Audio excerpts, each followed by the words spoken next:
Welcome back. My name's Riley. I'm an artist. I live in North Carolina, and this is my art studio. This video is going to be little moments from the week that brought me joy or a sense of relaxation, and I hope that it can do the same for you.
This is my very high-tech shipping and fulfillment center. It works, it works. It works for me for now, so that's all we need.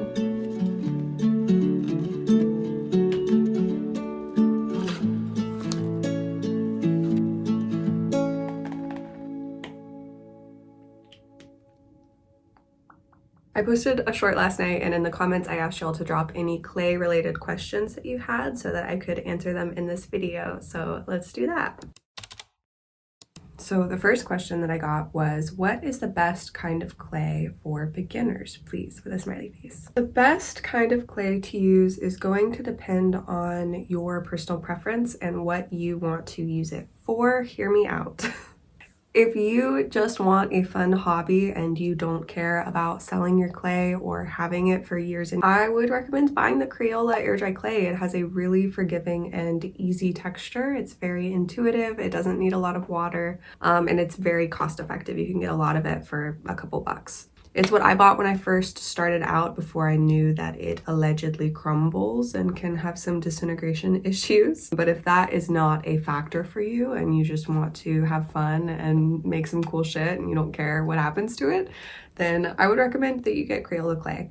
If you want to sell your creations or have them for a long time, maybe you're making them as a gift for someone or you're making jewelry, whatever the case may be, I would recommend that you use Creative Paper Clay. It is more expensive, but the texture is the most similar to the Crayola clay. And those are actually texture-wise, those are my two favorite clays. I wish that the Crayola was higher quality, but For the price, it's understandable. I guess that would be my answer. It depends on what you're using it for. Crayola is great in some applications, and creative paper clay is what I use for my small business when I'm working with air dry clay.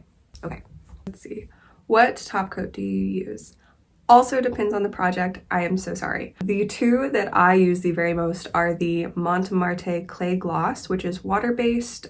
It's pretty stanky, like you probably do want a window open, but you don't need to wear like a full respirator and gloves to use it. So that's a great option. I used that for months and months and months. Recently, I have switched to using UV resin, which you do, and it's very toxic, and you do need the respirator, full PPE get up when you're handling it in its uncured state. So either the Montmartre or the Mr. Resin gloss, leaning more towards resin these days, but it still just kind of depends on what mood I'm in, how hot it is in my room, you know, like, am I willing to wear a rubber mask for 2 hours? Okay, let's see. Is there any advice you'd give to beginners in sculpting and painting? Yes, there is. 2 things. Practice all the time. Practice making things that you want to make because you want to make them and it's fun, and don't put too much pressure on yourself, just practice. And then 2, also very cliche, but don't compare yourself to other people. Comparison is the thief of joy, and art is about self-expression, and everyone is going to express themselves differently. The more that you practice, the more you will be able to express your ideas in the physical realm as you are able to envision them in your head.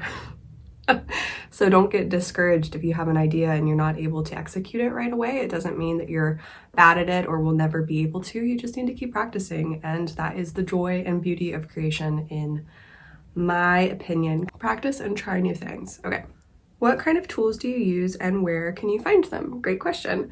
So I use, honestly, most of all, I use my hands more than anything. I use my hands. I use my rolling pin. I don't even know what this is called, but it's just like a little clay tool. You can also look up cake decorating tools, like for fondant. I use just like a little piece of sponge. And I would say that I use these 3 things the very most. I bought all of them in a little clay tool kit on Amazon.